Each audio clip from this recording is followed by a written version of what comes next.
Apparently, Lord Sri Krishna was a Kshatriya and was not worshipable by the Brahmanas. But the Brahmanas present there, headed by Srila Vyasadeva, all knew him to be the personality of Godhead, and therefore they worshipped him. The Lord reciprocated the greetings just to honor the social order that a Kshatriya is obedient to the orders of the Brahmanas. Although Lord Sri Krishna was always offered the respects due the Supreme Lord from all responsible quarters, the Lord never deviated from the customary usages between the four orders of society. The Lord purposely observed all these social customs so that others would follow him in the future.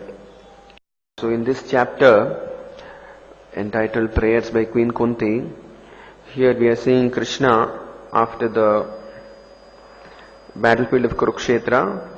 Krishna is departing back to Dwaraka. He is leaving Hastinapura and going back to his own palace in Dwaraka. And while he was leaving Hastinapura, he invited all the sons of Pandu and others to say goodbye. He was leaving Hastinapur, so he was wishing them, and then he was preparing to go back to Dwaraka. So, and here we also see that, when Lord Krishna was preparing to leave for Dwaraka, then he was worshipped by all the Brahmanas, headed by Vedavyasa. Vedavyasa is a very famous sage, you all know.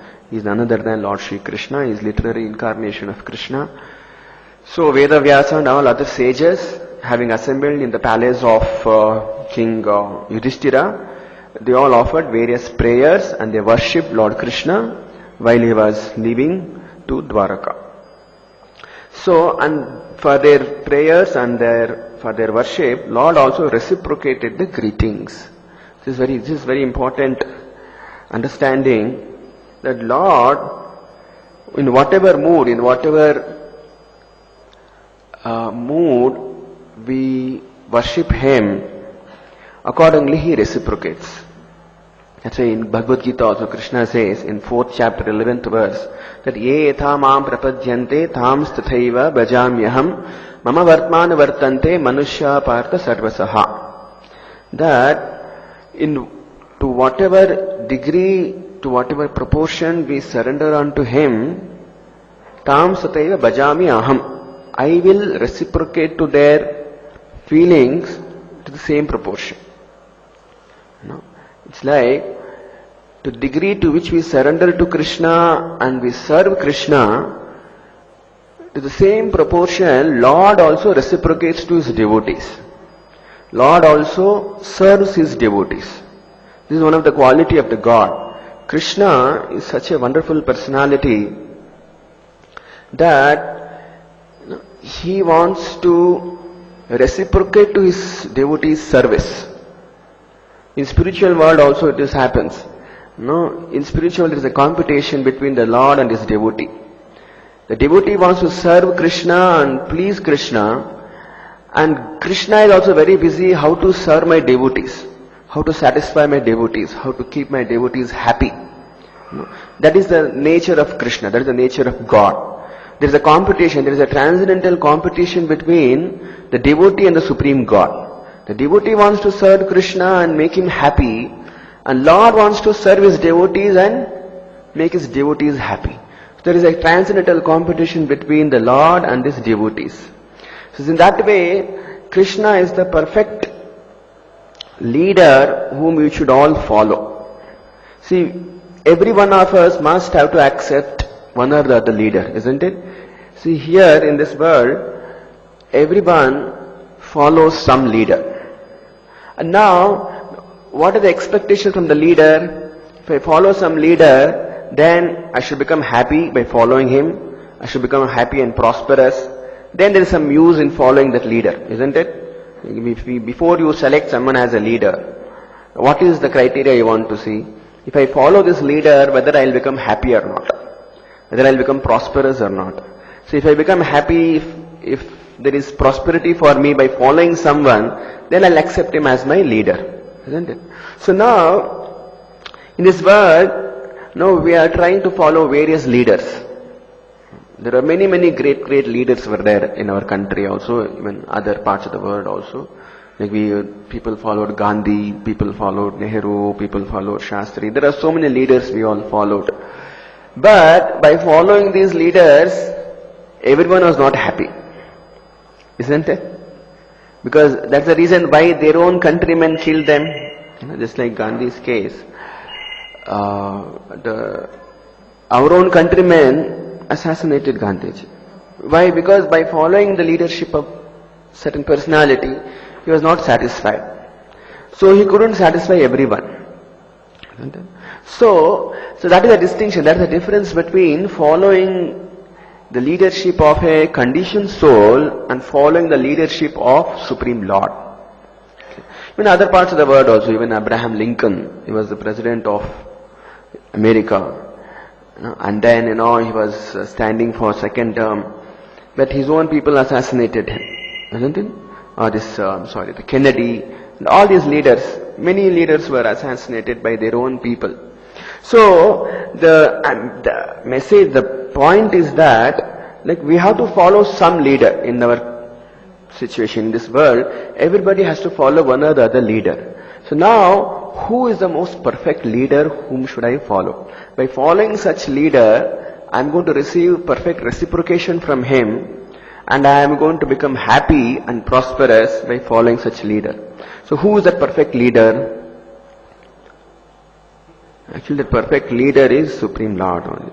Because, all other leaders other than Krishna are all themselves are bound up by the laws of nature. As Bhagavatam says, Andhayatande rupagiyamana tepi shutantra urudhamni baddha. It is said that these leaders who are bound up themselves by the stringent laws of material nature, like if someone's hands and legs are bound up, are tied up, can he do any help for other person? Is it possible? If two people's hands are bound up, none of them can help each other, isn't it? Similarly, in this material world, in this material existence, every one of us are all bound up by laws of material nature. We are all under the stringent laws of material nature. We are under the control of karma, kala, gunas, three modes of material nature. Like this, we are fully under the control of material nature. And we ourselves are blind. Andhayatande rupagiyamana. If a blind man leads another blind man, is it possible that they will lead to a safer place?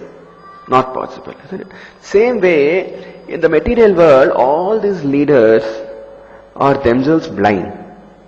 And they are also bound up by the laws of nature. They are not fully free, they are not independent, isn't it? So now if you follow such leader, what will be our state? What will be our situation? So our situation will be that, we will also remain in a bound up state. We are not going to achieve real freedom. We are not going to achieve real happiness. Understand? So that is the point. The point is that if we have to follow such a leader, that is our natural position, then the perfect person whom we should follow is Supreme Lord Krishna. Why only Krishna? Because Krishna is fully free, because he is completely independent. He is the Supreme Master. As he himself says in Gita, Mayadhyakshena prakriti suyati sacharacharam hetunanena kaunteya jagad viparivartate. That under my direction and supervision, this whole material nature is working. This entire cosmic manifestation is working under the direction and supervision of Lord Shri Krishna. And he is above laws of material nature. He is not under the control of material nature. Krishna is under the control of material nature? No. Isn't it? Krishna says, Matha parataram nanyat kintidasti dhananjaya. There is nothing superior than him, there is nothing greater than him. So now, since he is the supreme authority, he is the most perfect person, and he is above all material laws of material nature, so he is free. He is completely independent. That's what Bhagavatam says, that's Swarat. Swarat means someone who is fully independent, someone who is not under the control of any other laws. He is Swarat. Now, if we take shelter of such a person, if I accept the leadership of such a person, then I can be really happy. Isn't it? Otherwise, if you accept someone who is also bound up, who is under the laws of karma, who is under the influence of modes of material nature, who is imperfect, then by following such kind of a leader, I will also remain imperfect. I cannot achieve real happiness in my life. I cannot achieve real success or any kind of perfection, a permanent blissful life by following any imperfect leaders. So, the perfect leader, the most ideal master whom you all should follow is Lord Shri Krishna. Okay? And that is corroborated by all other great acharyas as well. So Krishna's leadership is accepted by many great personalities, like Shankaracharya accepted Krishna as authority, Krishnastu Bhagavan Swayam.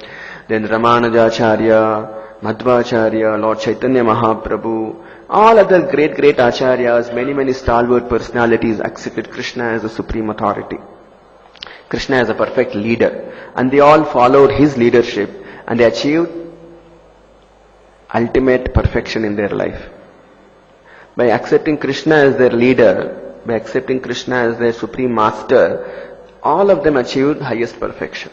And we all also can achieve the same perfection if we accept Krishna as our supreme master.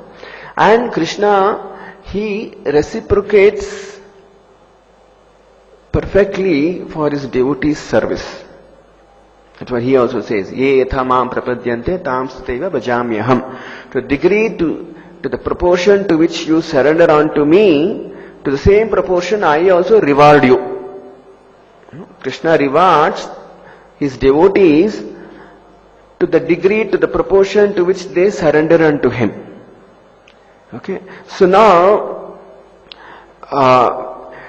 it is left to us. Like Krishna has given us this free will. We all have been given certain independence, certain free will. The choice is given to us. Whom you follow? Shall I follow some conditioned soul or shall I follow Supreme Lord? So now many times, see, our acceptance of leadership is based on my own personal desires actually. If I accept someone as my leader, that is based on what? That's based on my own lusty desires. If someone fulfills my lusty desires, if someone fulfills my own individual, aspirations, then I'll accept him as my leader. Isn't it? Generally, most of the time, we accept someone as our leader on what basis? Whoever will satisfy my personal desires, I will be ready to accept him as my leader. Isn't it? So now, that means, if someone fulfills my karma, if someone fulfills my lusty desires, then I'll be ready to follow that leader. Isn't it? So that is a natural tendency in all of us. So now, so that on that platform only, we accept various leaders in this world. But in one sense, I accept the leadership of my own lusty desires. Whatever my lusty desires dictate, I follow that. Isn't it? So now, with Krishna, that is not going to happen like that. With Krishna, because Krishna is supreme personality, he is supreme and we are all minute subordinate jivas. So we cannot say, if Krishna fulfills my desires, if Krishna sanctions my material desires, only then I will follow him. That kind of a rule will not apply with Krishna. Okay? Because Krishna is not our order carrier. Okay? Krishna is not our, is not our servant that he will simply follow whatever orders I pass. That was not possible. So we should always understand that we are very minute, insignificant, portions of God. We are just Anu. And Krishna is Vibhu, he is supreme, he is greatest. Now, if I have to develop relationship with him, then I must surrender unto him first. And I cannot have my own terms and conditions and based on that I develop my relationship with Krishna. That won't be possible. Okay. So in order to develop relationship with Krishna, first of all, as Krishna himself says, that sarva dharmam parityajya mamekam sharanam vraja. Then he says, second line he says, aham tvam sarva papebhyo mokshayiswami nasuchaha. Says, you first of all give up all your so-called concocted ideas and desires. Sarva dharmam parityajya means, you have your own varieties of plans and ideas and desires. You must give up all that. Then Mam Ekam Sharanam Vraja. You should exclusively surrender on to Krishna. Then Krishna assures, he promises to such a devotee, Taham Tvam Sarva Papebhyo Mokshayiswami Nasuchaha. That I will take care of you. I will release you from all your karmic reactions. Okay. So, like everybody in this material world are all under the stringent, laws of karma, that various sinful reactions. So now, if I surrender unto Krishna, and if I accept Krishna as my leader, if I accept Krishna as my supreme master, then Krishna is saying, Aham tvam sarva papebhyaha. I will release you from all your sinful reactions. So this kind of assurance nobody can give you. No other mundane leader can give you this assurance. If you accept some political leader, some other personality who is also a conditioned soul, if you accept that person as your leader or master, then he won't be able to release you from your past karmic reactions, because he himself under karmic reactions, how he will release you? That won't be possible. Okay. But if you accept Krishna as your leader, as your master, then Krishna says, Aham tvam sarva papebhyo. I will release you. How Krishna will be able to release us? Because Krishna is because he is supreme controller. Mayadhyakshena prakriti svasita characharam. Because the whole material nature is working under his direction and supervision. He is not a conditioned soul like us. So we must have the background understanding about who is Krishna. If we do not have this understanding about who is Krishna and what is the position of Krishna, then we cannot surrender unto him. Isn't it? So we must also understand that Krishna means he is the supreme authority. He is the supreme controller. And he is the source of everything. Aham sarvasya prabhavo sarvam pravartate iti matva bhajante mam buddha bhava samanvitaha. Krishna says in 10th chapter that everything is emanating from him. So, since he is the supreme authority and he is all powerful, nothing is impossible for Krishna. Anything is impossible for Krishna? No. So, if we accept such an all-powerful personality as my master, then you can be 100% assured that you are going to be really happy in future. Okay, because he is so powerful, nothing is impossible for Krishna. And he is such a kind person. Krishna's nature is, he is so kind, even though he is all powerful, that he says, I am ready to become servant of his devotee. In one of the pastimes, we come across the Ambarish Maharaj story. In Ambarish Maharaj story, I think you all know this, the famous king by name Ambarish. King Ambarish was the ruler of the whole planet. And then this Durvasa Muni became envious of this king Ambarisha. Because this Ambarish Maharaj fame is widespread, and this Durvasa was a great mystic yogi. And he is a renunciant, he is a sannyasi living in forest, performing great tapasya and austerities. He has sacrificed so much. But this King Ambarish, being a king, he was an emperor, and he was a householder, a family man, and living in royal palace with all comforts. And he has become more famous than this Durvasa Muni. He was very upset. Just like here in the earlier verse we studied, how King Yudhishthira's fame was widespread than the fame of Indra, isn't it? Like we discussed last shloka, that Yudhishthira's fame was much more widespread than King Indra's fame. Because that is the prerogative of a devotee.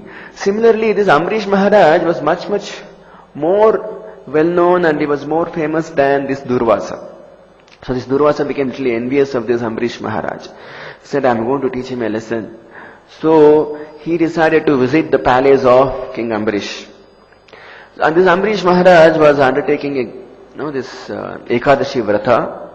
No, for one full year, he was keeping Ekadashi Vrata. And all the Ekadashis in the year. He was observing all the Ekadashi Vrata. And the rule in Ekadashi is that when you are breaking the fast, you have to break the fast on Dwadashi day in a particular Muhurta. So during that Muhurta, if you eat some grains and break your fast, only then you get the credit of following all the Ekadashi fast. So now this Durvasa, he was waiting for this opportunity. Then he visits the king's palace exactly at the time when the king is supposed to break his fast. Like he has to break the fast during Dwadashi Muhurta time. So at the same time he will arrive in the palace of Maharaj Ambarish. Now when a Brahmana comes, it's king's duty to receive him well. So he received the king, the Durvasa sage very respectfully. He offered him a seat, and then he was looking for. He was asking for whatever services he can offer for this sage Durvasa. Then Durvasa said he would like to refresh in the river and come back, and then he will honor the food from the king. So this Durvasa goes to the river. And then, he intentionally delays to come back. He will spend a lot of time in the river only taking bath, so that this Muhurta for fast breaking will get over, and then Ambarish Maharaj will not get the credit of fasting on Ekadashi. That was his intention. So Ambarish Maharaj was waiting because he was keeping fast for such a long time. So these ministers in the palace, they suggested him that, dear king, you can have little water, and that is equivalent to breaking the fast as well as not eating as well. Because water, it is not like you're eating food, sumptuously. It's not like that. Just here that you are breaking the fast. At the same time, you are not disrespecting the guests who have come to you. So the king accepted the instructions of his ministers and he drank water. But this Durvasa Muni, because he was a mystic yogi, he can foresee everything, whatever is going on. So he could immediately identify that this king has drunk water without looking after the guest. The guest who has come to his palace, Durvasa has come to his palace and he is not taken care of him, but he himself is, eating and having nice time. So Durvasa became very upset. He was very angry at Maharaj Ambarish. Then he comes back to the palace of Ambarish, and then he was very upset. Then he out of his angry mood, he generates a big demon. Okay, he sends a big demon, and then he says to attack King Ambarish and finish him off. Then Maharaj Ambarish, he knew, because there's no fault of him. Like he has not disrespected Durvasa Muni in any way. So he was, and he knew that since he was a great devotee of the Lord is in the heart of everyone, so he will surely protect him.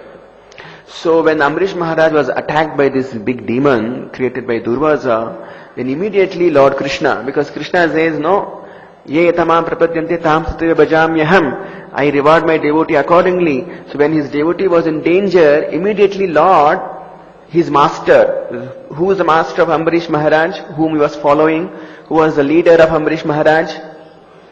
Lord Krishna, isn't it? So Krishna was his leader. So immediately, so the leader's duty is what? When his subjects are in difficulty, immediately leader will come and give protection to his dependents, isn't it? So when Maharaj Ambarish was in great trouble, then immediately his master came for his rescue. So what did he do? He sends the Sudarshan Chakra to protect his devotee. So immediately Sudarshan Chakra comes and finishes off this demon, and then in return what does he do? Like, it's not just that. The Sudarshan Chakra starts chasing Durvasa Muni also. Because he has harassed his devotee so much, he has put his devotee in anxiety, so he was very upset. Then, the Sudarshan Chakra starts chasing this Durvasa Muni. Then Durvasa, in order to protect himself, he runs here and there. Now he goes to Brahma Loka, then he takes shelter of Lord Brahma, but Brahma says, no, Sudarshana is not in my control, you please take shelter of somebody else. Then he goes to Lord Shiva. Lord Shiva also says, no, even I am also not free. he is also not independent. He is also not completely independent. He is also under the control of Lord Vishnu. Even Brahma also says, even I am not free, even I am not independent, even I am also under the control of Lord Vishnu. So that this is also a big instruction for us, that if we take shelter of any other devatas also, these devatas are also not fully independent. They are not swarat like Krishna. So they are also under the control of higher authorities. So they also cannot give us complete protection. They cannot award one complete protection, from all dangers. Okay. So now even Lord Shiva also refused to give protection to Durvasa. Then Durvasa went to Vishnu Loka. He went to the abode of Lord Vishnu, and then he takes shelter of him. Then Vishnu says, even I am also not free, even I am not independent. Where all these devatas said, Lord Brahma said, Vishnu is independent, you go to him. Lord Shiva said, I am also under the control of Vishnu, you please go to Lord Vishnu, he can give you protection. But here Lord Vishnu is saying, even I am not free, I am also under the control of someone. Then, he was puzzled, Durvasa was perplexed. Everybody says Lord Vishnu is supreme, he is completely independent, he is Swarat, and he can give one all protection. But now here Lord Vishnu himself is saying, he is also under the control of someone, he is also not free. And who is under control of whom? Then he says, that time Lord Vishnu says that, Aham Bhakta Paradhina. Like Krishna is saying here that, see, even I am not independent. I am Bhakta Paradhina. I am Bhakta Paradhina means I am Adina. Adina means I am under the control of my bhaktas, my devotees. Even he is not independent. He is all powerful. He is the cause of all causes. But still, one of the quality of God, one of the quality of Supreme Lord Krishna is that he becomes conquered by his devotees' love and affection. Okay. So now Krishna says, see, even I am not independent, even I am also under the control of my devotee. I have been conquered by my devotee Amrish Maharaj. If Amrish Maharaj says that I can, if he protects you, then only it is possible for you to be saved from this Sudarshana Chakra. So such is the nature of God. Then Durvasa Muni comes back, and then he takes shelter of Amrish Maharaj, he begs forgiveness from Amrish Maharaj, and then he was saved from the Sudarshan Chakra. So the point from this pastime is that, see, Krishna, he is such a wonderful master, he is such a wonderful leader to be followed, that he is always anxious to give protection to his devotees. And he is under the control of his devotees. He wants to be under the control of his devotees. So by accepting the leadership of Lord Krishna, such a perfect leader, a perfect master, by following him, we'll all become perfectly happy and prosperous. Okay. So there are many examples. Whoever followed Krishna's leadership, they all became happy and prosperous. Pandava's example only we take. How much difficulties they went through, but still, since they were under the leadership of Lord Krishna, they were able to get out of all kind of troubles. They were able to come out of all type of miserable situations, and they could achieve their kingdom, and they were happy in this life as well as in their next life as well. See, by following Krishna's leadership, we'll not only become happy in this life, we're going to be happy in our next life as well. Next life means Krishna is going to take us back to home, back to Godhead, to the eternal kingdom of God. So we can achieve our eternal life, we can achieve life of immortality, life of complete bliss and knowledge in the kingdom of God, by following the leadership of Krishna. Okay, so if you accept Krishna as our master, we'll be happy not only in this life, we are going to be happy in our next life as well. Okay, so such is the beauty of accepting Krishna as our master, as our leader. So now in order to accept Krishna as our leader, where is Krishna? Krishna is there in your own heart. Okay, Krishna says, Ishvara sarvabhutanam hruddeshe arjuna tishtati brahmayam sarvabhutani yantra arurani maya. Ishvara sarvabhutanam, the supreme controller. Ishvara means the controller of all living entities. Where is he situated? He is there in spiritual sky, The same time is also in your heart. Andhantarastam paramanu chayantarastam govindam adipurusham tamaham bhajami. So is there in every atom as well as is in your heart as well. Like all the Upanishads, Mundaka Upanishad says that in the tree there are two birds sitting. There are two birds. One bird is busy eating various fruits. There is a witness bird sitting next to that bird. He is simply watching this bird who is busy eating various fruits. Okay. There is example, the analogy is that the tree is compared to the body. So in this body there are two birds are there. Two birds means one is individual Jivatma and there is Paramatma sitting next to each other. So the Jivatma is busy eating varieties of fruits. Sometimes he eats sweet fruits and he is very happy. Sometimes he eats bitter fruits and he is unhappy, he is morose. That is, according to his karma, he gets various situations and he is absorbed in these fruitive activities. And there is a bird next to him, that is Paramatma, who is just close to him, his neighbor, friend, very intimate friend, sitting next to him only, and he is busy.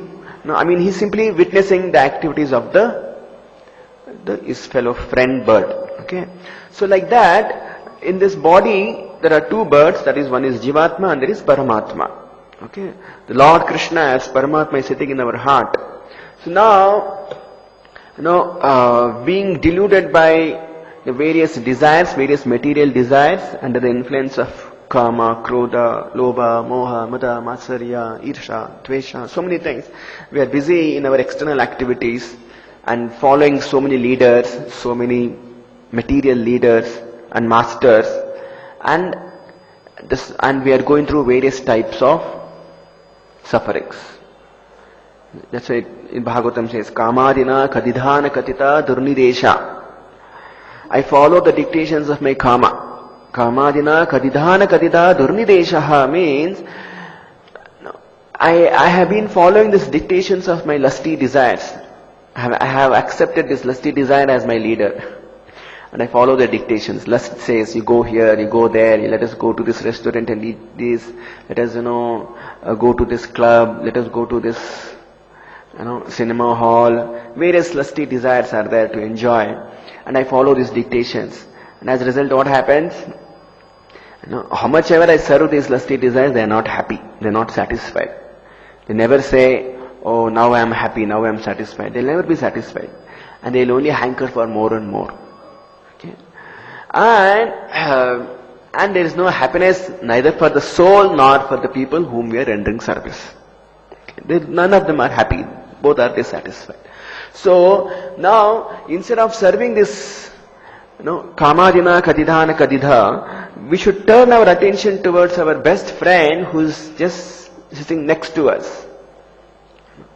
Krishna bahirmukha jiva bhogavancha kare japatiya mayadhare nikatastadhare.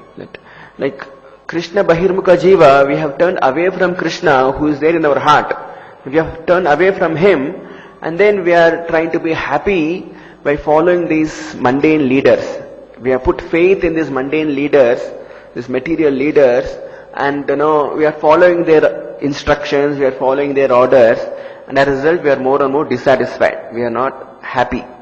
But now, simply by turning towards Krishna, our Supreme Master, who is there in our own heart, who is situated in our heart, very close to the Jivatma, very, very close, most intimate friend, just turn towards him. Sanmukha. If now we are Vimukha, become Sanmukha. You face towards Krishna. Then as soon as you turn towards him, Krishna will be so happy. He'll be gladdened. He says, Ye yatha mam prapadyante tam sataiva bhajami aham. Bhajami aham means, as soon as you come to me, I will serve you. You don't have to serve Krishna. See, Krishna doesn't want my service, isn't it?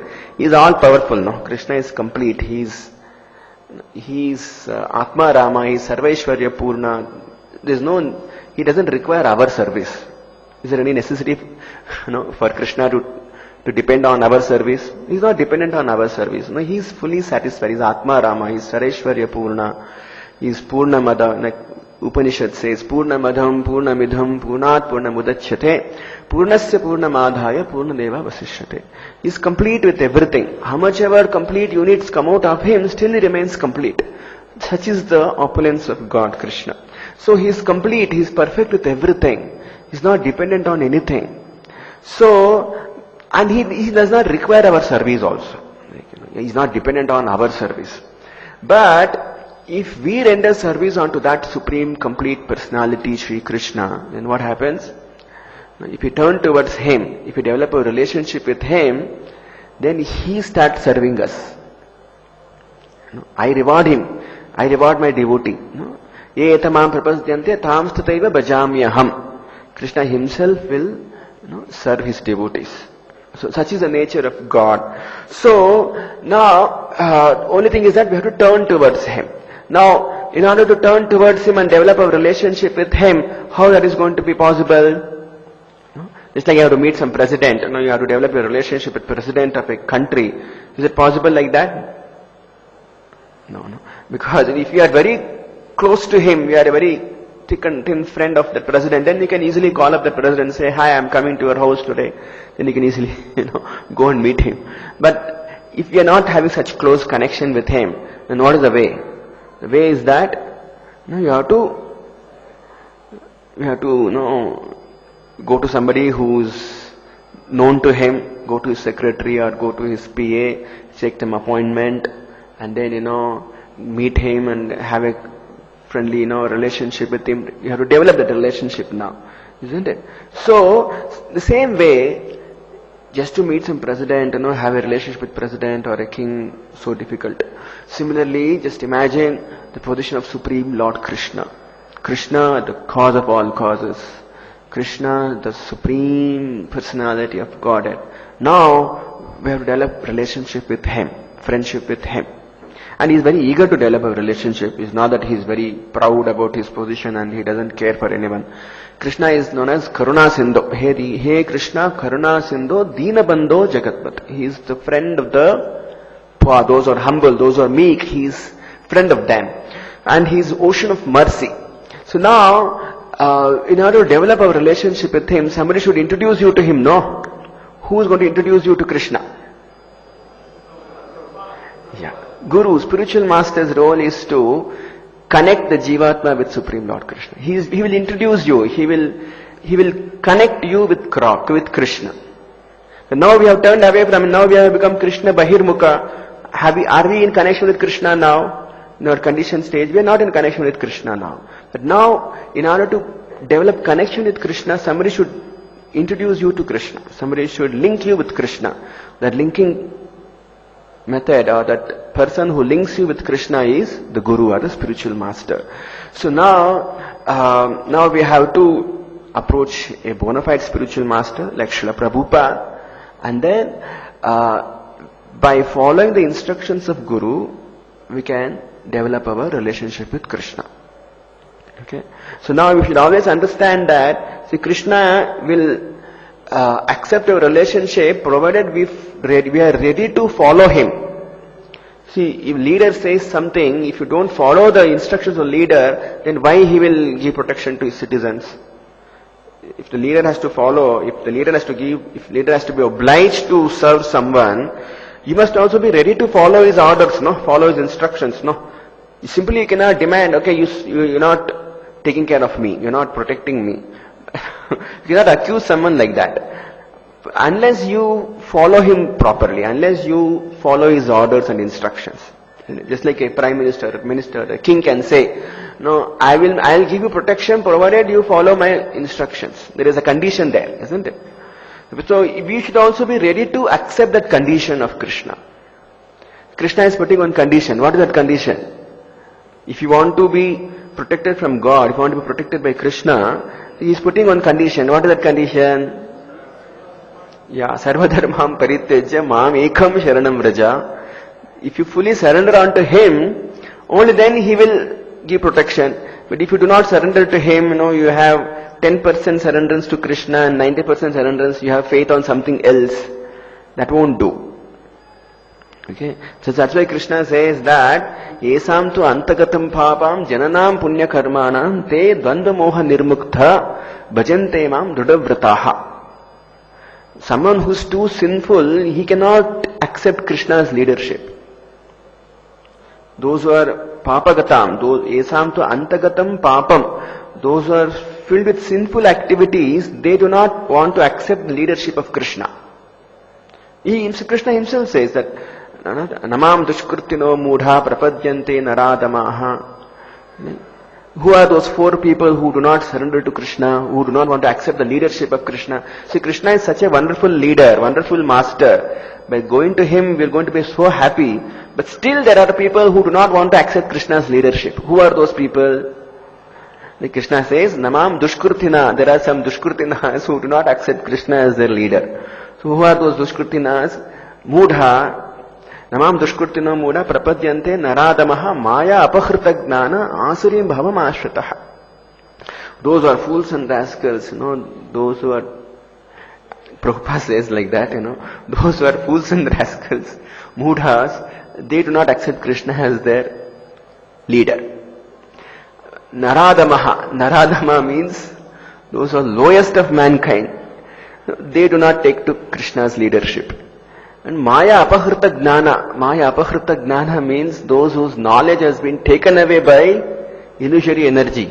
Those who are busy in so-called scientific discoveries and taking, science as everything or many such things. Those whose knowledge has been taken away by the material energy, illusory energy, they do not care for Krishna or Krishna's leadership. Say, our scientific knowledge is everything. Or my own knowledge is everything. Who is Krishna? Krishna is more wiser than me. He's having more knowledge than me. They think like that. So these demons. So Maya Apratajnana, Asurim Bhavam Ashritaha, those who are Asurim Bhava, those who are demoniac by nature, so they do not accept the leadership of Krishna. Okay. So that's the reason, so we should first of all come out of all these sinful tendencies. Only then we will be ready to accept Krishna's leadership. So Krishna says, Esam tu antagatam papam jananam punya karmanam. Esam tu antagatam papam means those who have finished all their sinful activities. Then te dandva moha nirmukta bhajante mam dadavrataha.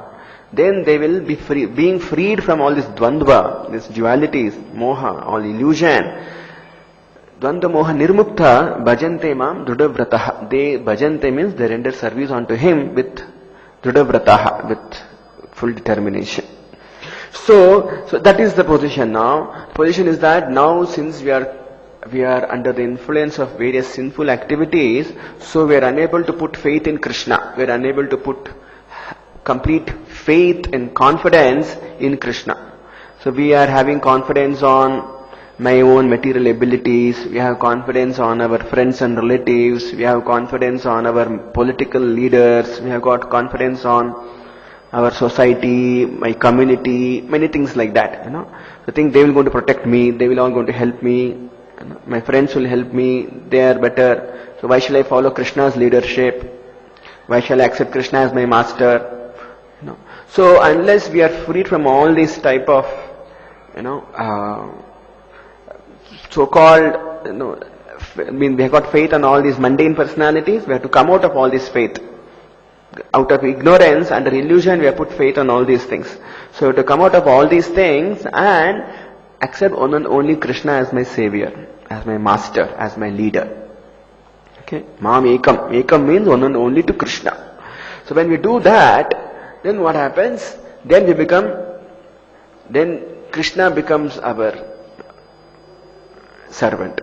That's what happens. So Krishna says, I will take charge of my devotee. I will serve my devotee. So that is the thing. So that is the way. And another point here in this purport Srila Prabhupada is saying is that, so although Lord Shri Krishna was always offered the respects due the Supreme Lord from all responsible quarters, the Lord never deviated from the customary usages between the four orders of society. The Lord purposely observed all these social customs so that others would follow him in the future. Okay. So, whenever Lord Krishna comes, he does not violate any of the social customs, any of the rules and regulations pertaining to the Varnashrama system. As a Kshatriya, whatever rules and regulations he was supposed to do, He was performing all those things because he wants to set an ideal example. He doesn't want anyone to,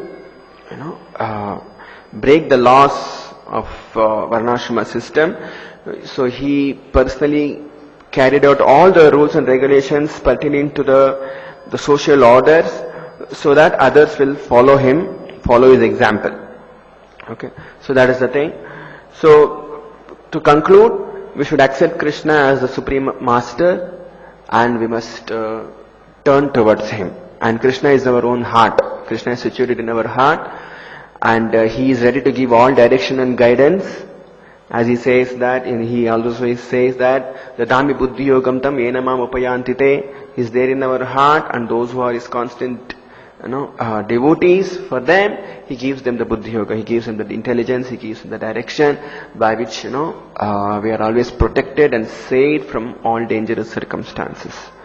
Another verse he says, Ananyas Chintayanto Mam Yejana Paryupasate Tesam Nithyabhiyuktanam Yogakshemam Vahamyaham. So those who are constantly engaged in his service, those who constantly remember him, for them, he provides what they lack and preserves what they have. Okay. So for all these things, we must put our mind. That's very, very important. See, we should engage our mind in the service of Lord Krishna. If we engage our mind, naturally all other senses also will be engaged in service of Krishna. Okay, because mind is a major culprit. That's why Upanishads also says, in Amrita Bindu Upanishad it is said, Manaya Manushyanam Karanam Bandha Mokshaye. The mind is the culprit. Mind is the cause of our bondage, and mind is the cause of our liberation as well.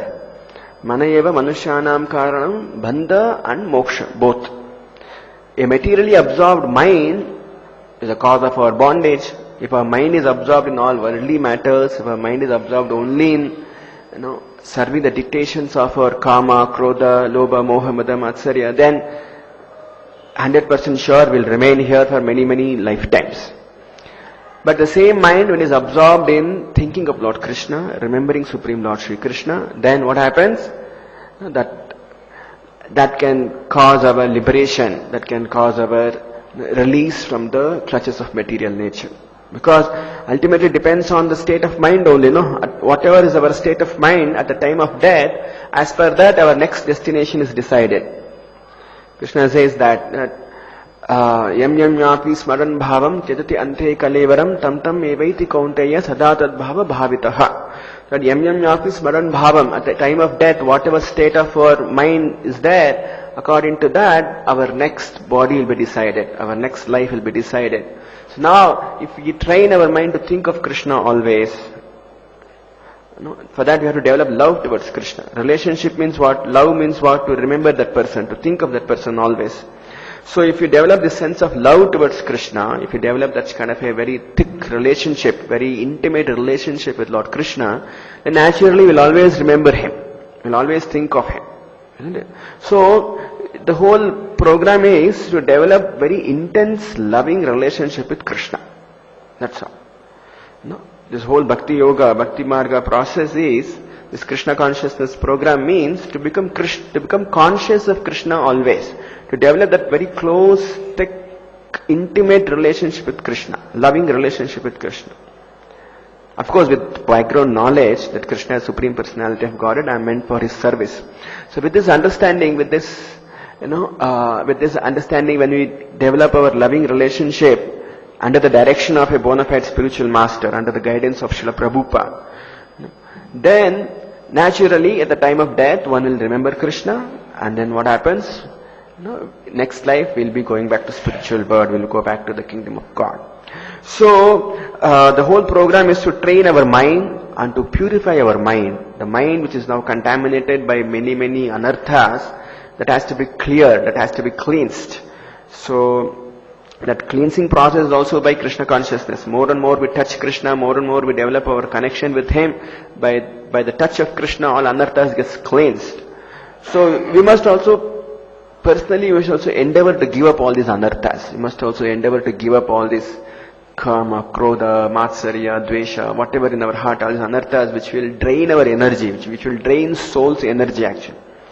And so we must voluntarily give up these things and pray to Krishna to cleanse our heart, to cleanse our mind. That is the only thing we can do. We can constantly pray to Krishna that kindly purify my mind, purify my heart, remove all these anarthas in my heart. Like that we must constantly pray to Him and cleanse our mind and always keep our mind in Krishna, in Prabhupada. We must always bring only such personalities in our mind. We should never bring any contaminated people in our mind. When we think of somebody, the same gunas will come to us. If you think of some materially absorbed person, if you always think of some film actor, if you always think of some cricketer or some sports person, then the same gunas will come to you. The same contamination will come to us. So we must voluntarily give up all these anarthas and always keep Krishna in our mind. Keep Krishna in our heart. Our great acharyas, great devotees, Prabhupada, Chaitanya Mahaprabhu, and many exalted personalities whom we come across in Bhagavatam, just like we heard the story of Amrish Maharaj. Keep Amrish Maharaj, those qualities we can think of. So by constantly getting in touch with these personalities, our heart becomes cleansed. The same gunas will come to us. Same, nature will come to us.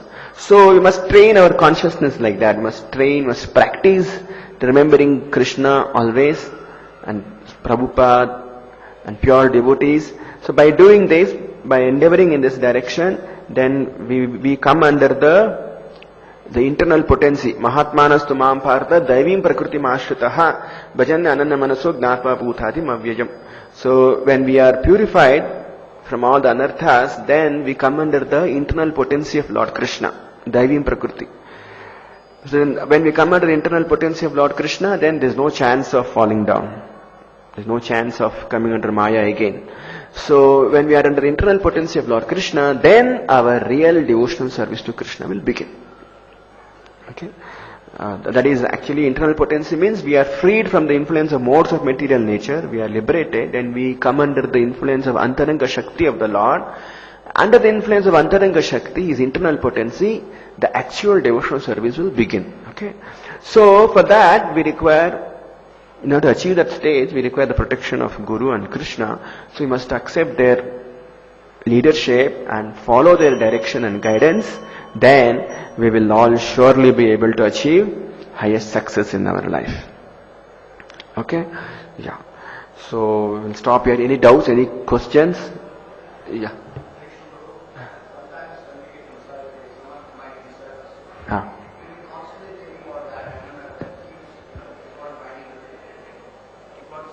Repeating in our mind. So in such situation, how to come out of such situations?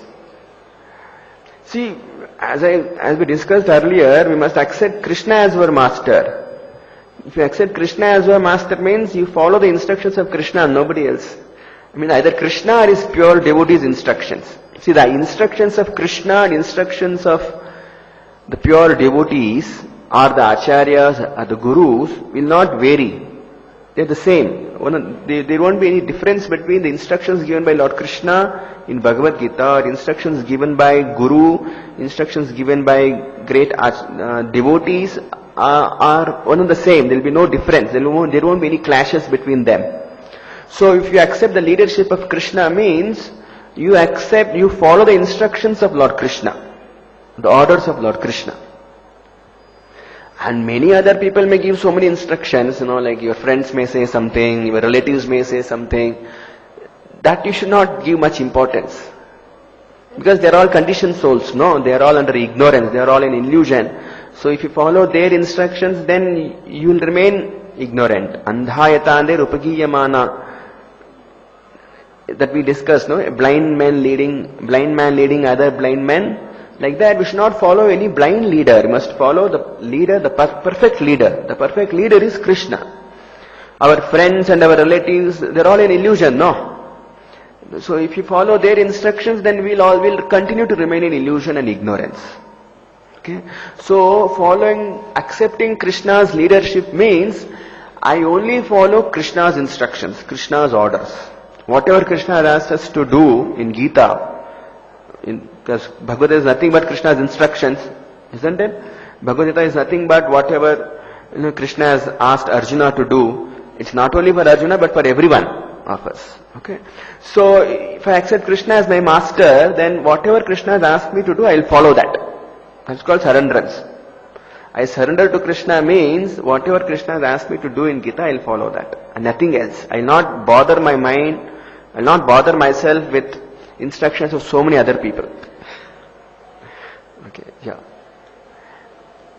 So even whenever we are giving instructions, we must also repeat the instructions of Krishna, not that we manufacture something. Whenever devotees give instruction to others, we should not give our own personal instructions. We should give instructions what Krishna has told in Bhagavad Gita. Okay, that is safer because Krishna's instructions are perfect. So we should accept Krishna as our master, or is pure devotee, the acharyas as our master, our ideal, our ideals to follow. Okay, yeah. Yeah. Yeah.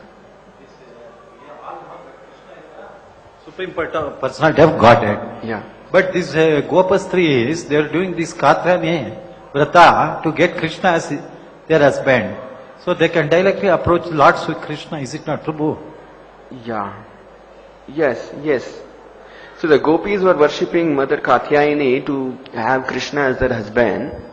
So instead of worshipping Mother Katyayani, they can directly approach Krishna. Why did they take indirect process? No. See, it is said, if you take shelter of another Vaishnava who is in relationship with Krishna, who has received the mercy of Krishna, then it is more easier for us to get the mercy of the Lord. Because Mother Katyayani or Durga, she is also a devotee of Krishna. She is not independent of Krishna. In the sense, she is also a great devotee of the Lord. Even Lord Shiva is also a great devotee of Lord Krishna. So Vaishnavana api Shambho. But among all the Vaishnavas, Lord Shiva is the supreme. He is the greatest Vaishnava. So now instead of, directly seeking the mercy of Krishna, if you approach through another Vaishnava who has already received the mercy of the Lord, then it is more easier for us, no? So like that, when we approach, another devotee with the intention of getting Krishna's favor, then it is easier for us. That's why we always approach Radharani instead of approaching Krishna. Because if you approach Radharani, then if Radharani says yes, then Krishna becomes obliged. Oh, if my devotee has accepted someone, then because he is a servant of his devotee. If he says, no, I am Bhakta Paradina, I am under the control of my devotee. Now if my devotee says something, then he will surely carry out it, isn't it? So like that. So it is always better we take shelter of his devotees than directly taking shelter of Supreme Lord. Because now currently we are not having that close relationship with the Lord, no. So it's always better we go through an introducer who will introduce us to Krishna. That is Guru, the spiritual master. The link between us and the God is Guru. He will connect us with Krishna. He will introduce us to Krishna. And he will tell us what will make Krishna happy. And how we can receive the mercy of Krishna. So by following those guidance, by following those instructions of the Guru, then we will also be able to receive the favor of God. Mercy of Lord Krishna we can receive. Isn't it? Directly how will we know? Because we don't know who is Krishna, what does he like, what are his activities. Currently in the conditioned stage we don't know, isn't it? But now by following a person who is already in relationship with Krishna, that is spiritual master, then it is easy for us to know Krishna. It is easy for us to get in relationship with Lord Krishna.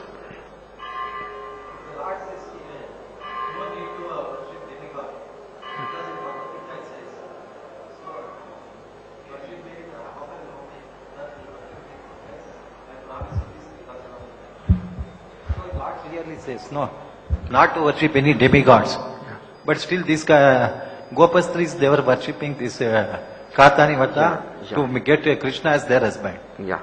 See, the worship of demigods for one's own personal desires. Kama istaista rutagnana prapadyante anya devataha. Krishna says that those who are after their own material desires, they worship various devatas for fulfillment of this, for the fulfillment of their different material desires.